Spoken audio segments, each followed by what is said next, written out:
हाँ, तो बच्चों पिछले टर्म पे हम लोग पढ़ रहे थे blood circulation and it's component.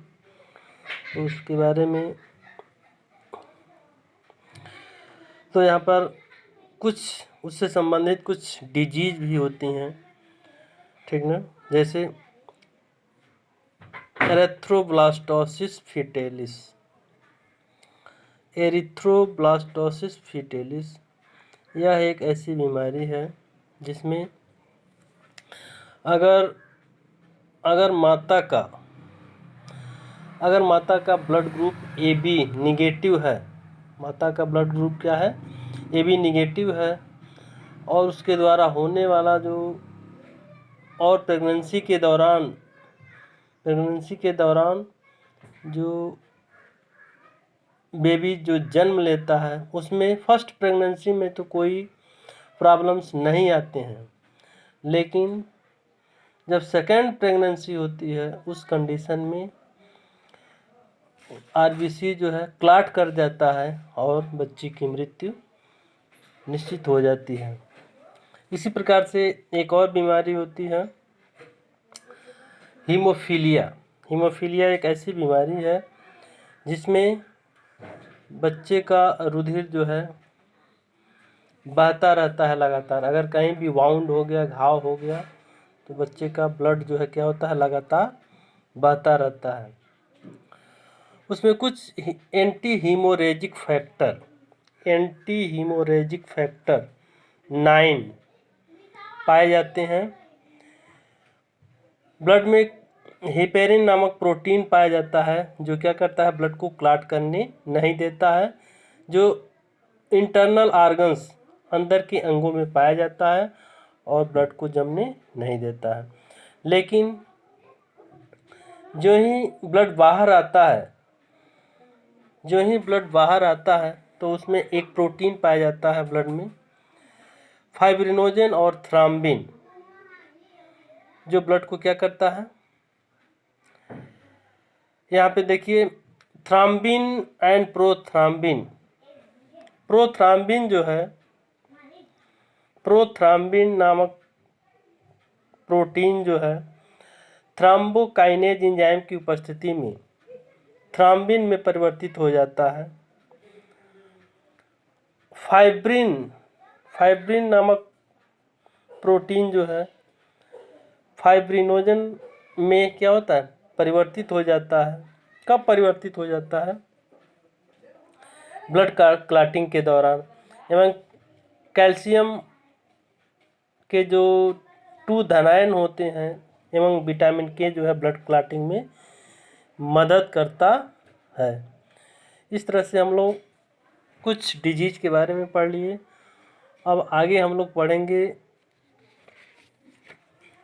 रुधिर परिसंचरण यानी ब्लड सर्कुलेशन इन मैन। मनुष्य में रुधिर परिसंचरण कैसे होता है। मनुष्य सहित सभी कशेरुकियों में बंद प्रकार का रुधिर परिसंचरण तंत्र होता है। सभी कार्डेट्स में किस प्रकार का रुधिर परिसंचरण होता है, बंद प्रकार का। रुधिर हृदय से पूरे शरीर में भेजा जाता है तथा वापस इसी में आकर एकत्रित होता है। क्या होता है, हृदय से पूरे शरीर में भेजा जाता है धमनी और शिराओं के द्वारा और पुनः हार्ट में आता है। हृदय क्या है, यह एक गुलाबी रंग की शंक्वाकार कोनिकल स्ट्रक्चर होता है तथा पेशीय होता है। शंक्वाकार कोनिकल एवं पेशीय होता है। यह पंप की भांति कार्य करता है। किस तरह की भांति, पंप की भांति कार्य करता है। मनुष्य का हृदय 4 कक्षीय होता है। कितने कक्ष होते हैं, 4 चैम्बर पाए जाते हैं। इसके ऊपर गहरे रंग के 2 कक्ष तथा गहरे रंग के 2 कक्ष जिसको अलिंद तथा नीचे के 2 कक्ष होते हैं जिसको निलय या वेंट्रिकल्स कहते हैं। अलिंद को ऑरिकल्स और निलय को वेंट्रिकल्स कहते हैं। हृदय के दाहिने कक्षों में अशुद्ध एवं बाएं कक्ष में शुद्ध या ऑक्सीजनेटेड ब्लड क्या होता है, प्रवाहित होता है। शरीर के विभिन्न अंगों जैसे वक्ष, सिर तथा बाहों से अशुद्ध रुधिर शिराओं द्वारा एक जोड़ी अग्र महाशिराओं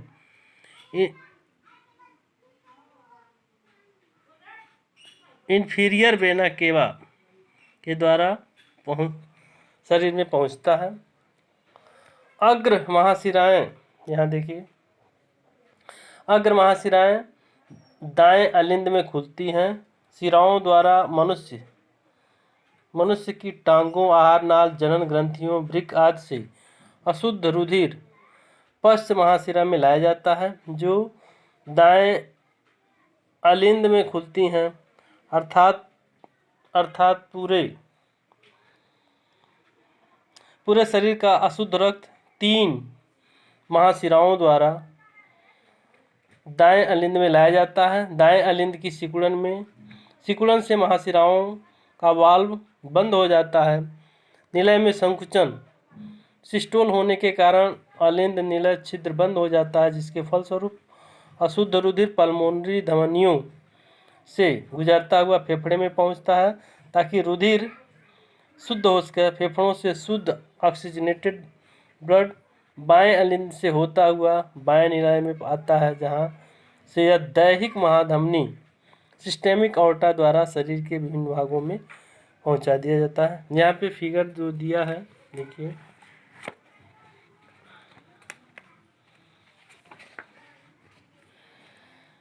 यहाँ देखिए फिगर, ये हो गया मनुष्य के हृदय की आंतरिक संरचना, इंटरनल। यहाँ पे हार्ट का सेक्शन हम लोग जब काटते हैं तो देखते हैं कि इस तरह से हार्ट दिखाई देता है। ये हो गया ऊपर का 1 चेम्बर, 2 चेम्बर, तीसरा चेम्बर, चौथा चेम्बर, 4 चेम्बर हो गए। तो यह ऊपर वाला जो चेम्बर है इसको कहते हैं अलिंद, ऑरिकिल, और नीचे वाले 2 चेम्बर को क्या कहते हैं, निलय।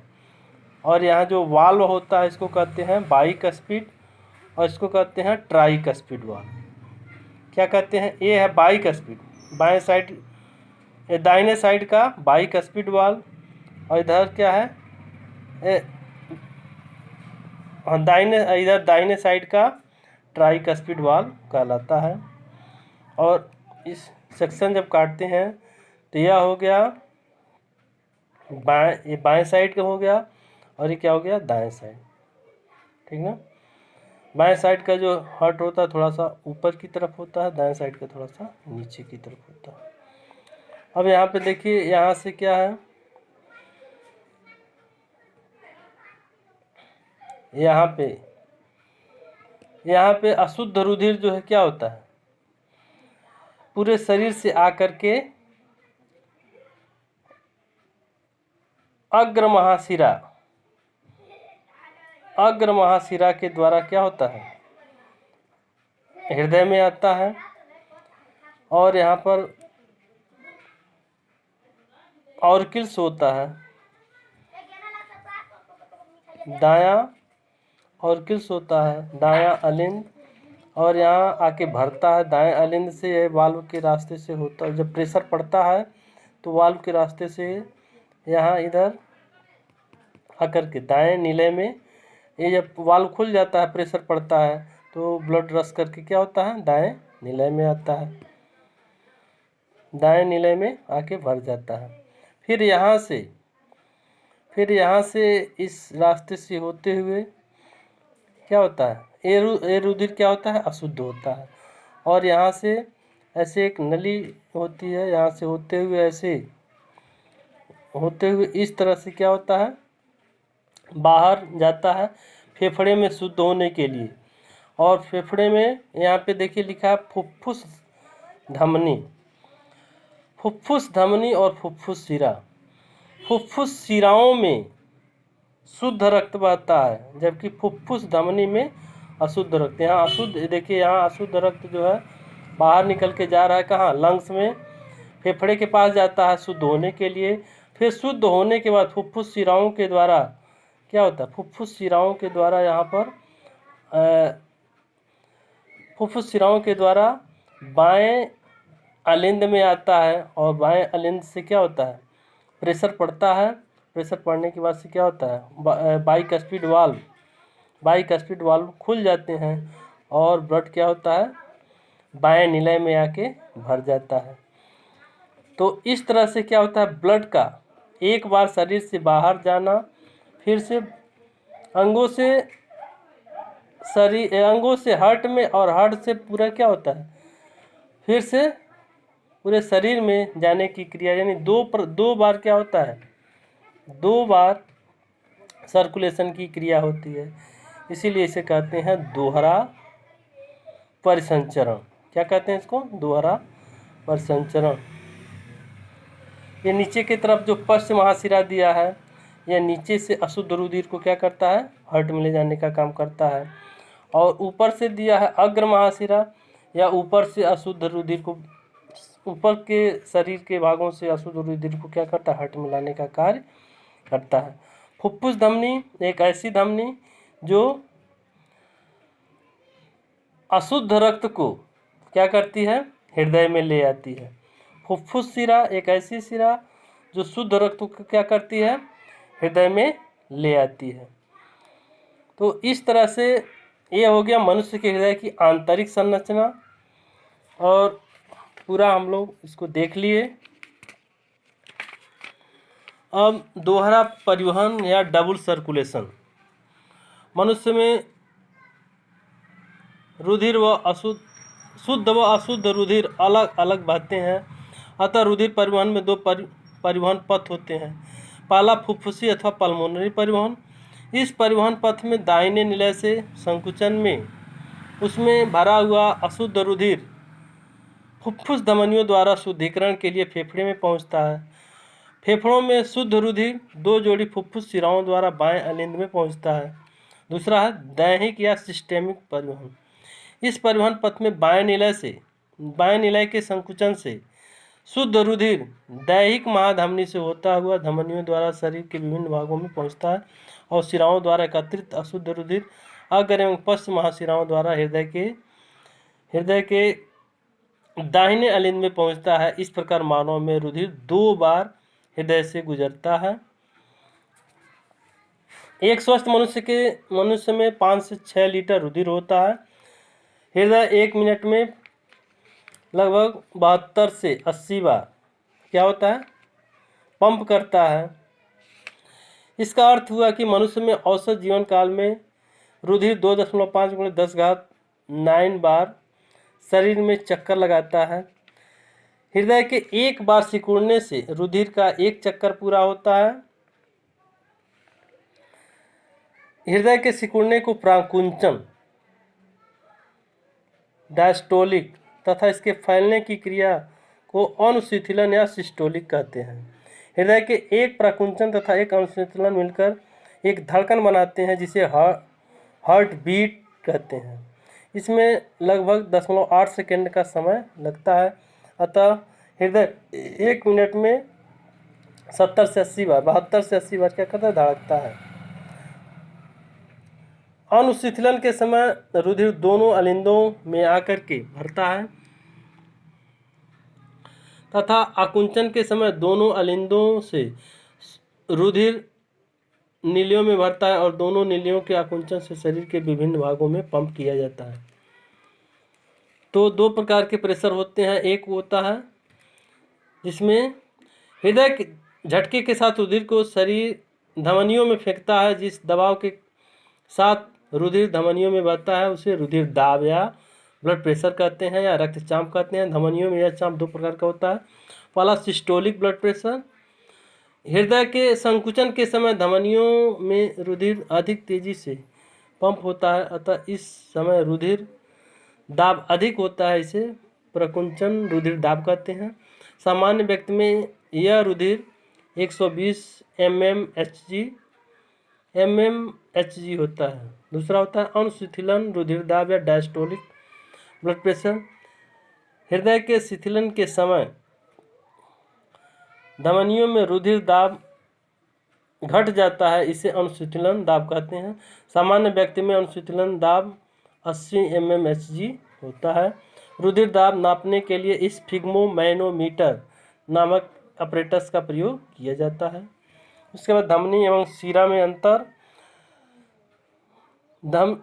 रुधिर को हृदय, धमनी और शिरा रुधिर को हृदय से विभिन्न अंगों में ले जाती है, शिरा रुधिर को विभिन्न अंगों से हृदय में ले आती है।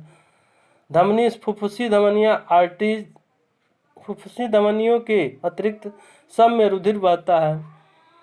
और शिरा फुफ्फुसी शिराओं के अतिरिक्त सब अशुद्ध रुधिर रहता है। इनकी दीवार मोटी, दृढ़ तथा कम लचीली होती हैं। धमनी की दीवार मोटी, दृढ़ तथा कम लचीली होती हैं। इनकी दीवार पतली तथा अधिक लचीली होती हैं।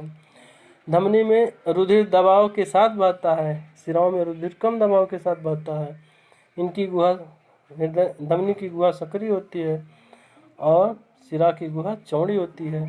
धमनी में इसमें कपाट नहीं होते हैं, शिराओं में कपाट होते हैं। धमनी का रंग गुलाबी चटक लाल होता है, शिराओं में गहरे लाल या नीली सी हो जाती हैं। धमनियाँ गहराई में स्थित होती हैं, शिराएँ प्राय सतह के पास स्थित होती हैं। इनकी दीवार मोटी होने के कारण खाली होने पर पिचकती नहीं। धमनियों की दीवार मोटी होने के कारण खाली होने पर पिचकती नहीं है। इनकी शिराओं में इनकी दीवार खाली होने पर पिचक जाती हैं। इन धमनी में इनमें हर समय कुल रुधिर का लगभग 15% अंश भरा रहता है। इनमें हर समय रुधिर का लगभग 64% अंश भरा रहता है। लिम्फ के बारे में हम लोग ऑलरेडी पढ़ लिए हैं और अब इसके बाद हम लोग पढ़ेंगे थोड़ा सा प्रकाश संश्लेषण और उसके बाद से एक्सक्रीशन इन मैन। धन्यवाद।